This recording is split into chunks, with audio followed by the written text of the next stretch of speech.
Dictation start होगी 5 second बाद।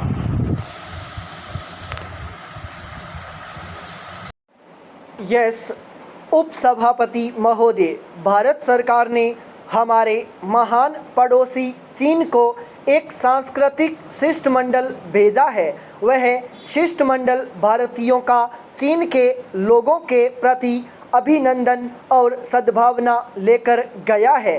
चीन की सरकार और चीन के लोगों ने उसका जो हार्दिक स्वागत किया है, उसके लिए मैं कृतज्ञता प्रकट करता हूँ। मुझे दुख है कि दक्षिण अफ्रीका की सरकार की जातीय नीति अभी भी जारी है और उसके कारण गंभीर परिस्थिति पैदा हुई है।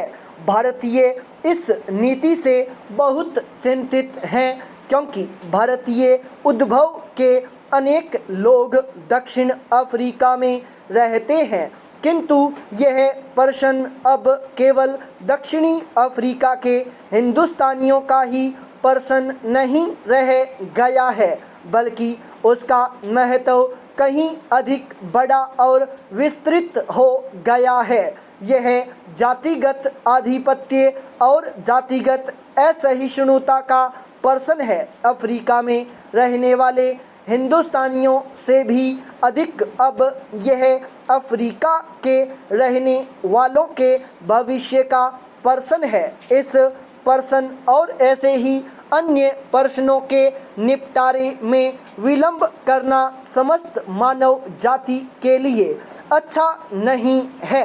मुझे इस बात से प्रसन्नता है कि अफ्रीका में वहाँ के आदिवासियों और वहाँ रहने वाले हिंदुस्तानियों के बीच मैत्री भाव बढ़ रहा है। हमारी इच्छा अफ्रीका के लोगों की उन्नति में लेशमात्र हस्तक्षेप करने की नहीं है, बल्कि जहाँ तक हो सके हम उनकी सहायता करना चाहते हैं। पाई पैरा चेंज। मुझे यह भी खेद है कि श्रीलंका में बहुत दिनों से रहने वाले अनेक भारतीय मत देने के अधिकार से वंचित कर दिए गए हैं। वे श्रीलंका के वैसे ही नागरिक होने का दावा करते हैं जैसे कि उस देश के अन्य निवासी करते हैं। श्रीलंका के साथ हमारा संबंध सहस्त्रों वर्षों से रहता आया है और हमारे संबंध अत्यंत मैत्रीपूर्ण रहे हैं।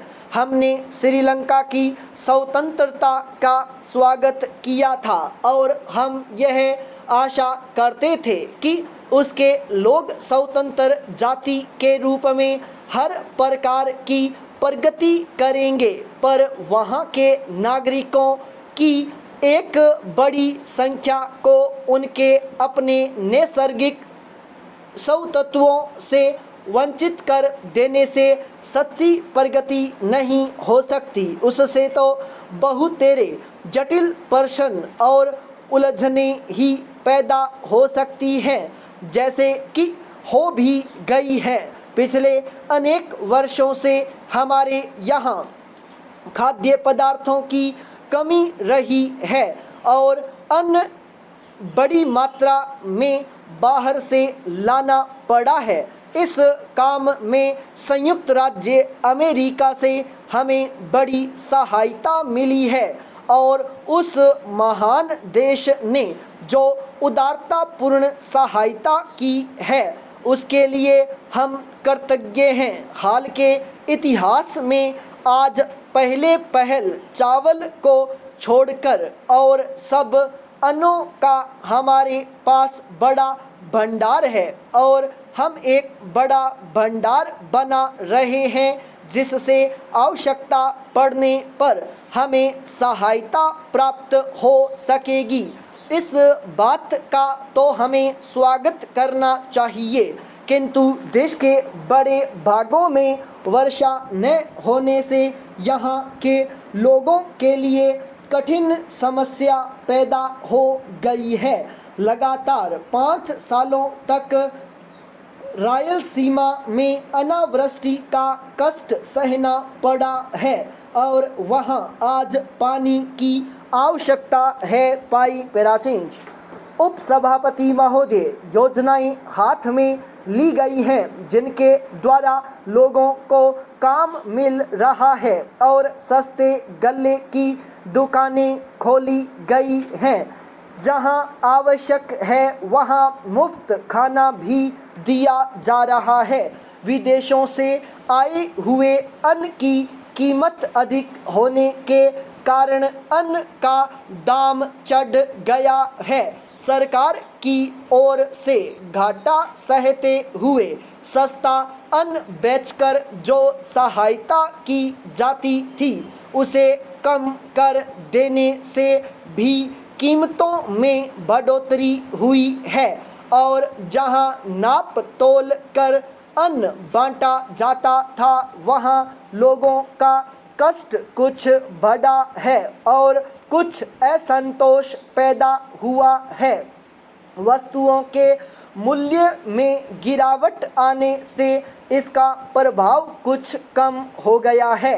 अन्न संबंधी सहायता कम कर दिए जाने के कारण कई राज्यों की सरकारों ने अन्न आयात करने की अपनी आवश्यकता का वास्तविकता की दृष्टि से अपेक्षाकृत अधिक ठीक अनुमान लगाया है और इससे जो अन्न की मांग राज्यों से आया करती थी वह कुछ कम हो गई है और फलतः उनका आयात कम हो जाएगा।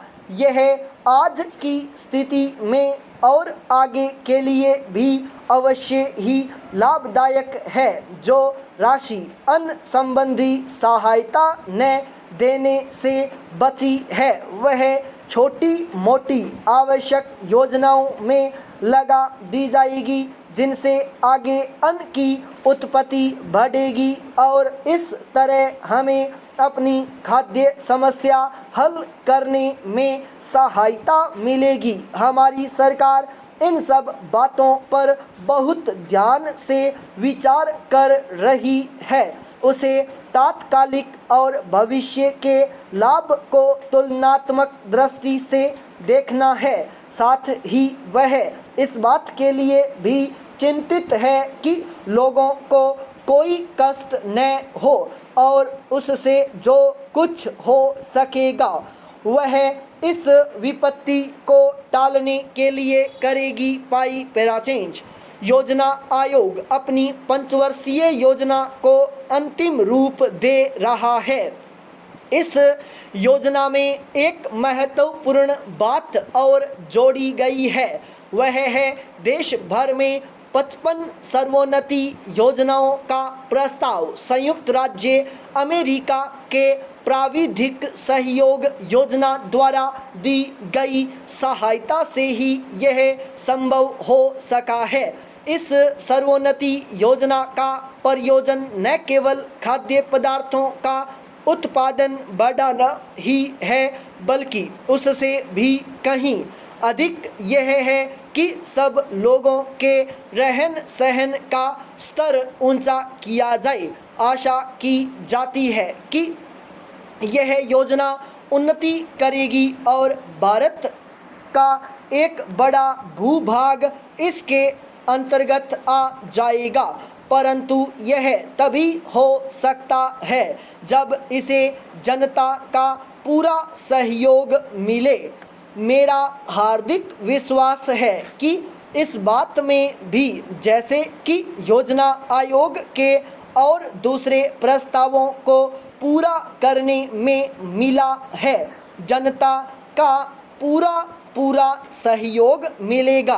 कृषि द्वारा उत्पादन के मिले जुले कार्यक्रम में संतोषप्रद प्रगति हुई है। 1947-48 की तुलना में जब पटसन का उत्पादन 16 लाख गांठ था, 1951-52 में उत्पादन बढ़कर 46 लाख गांठ हो गया है। इन्हीं दिनों रुई का उत्पादन भी 24 लाख गांठ से बढ़कर 33 लाख गांठ हो गया है।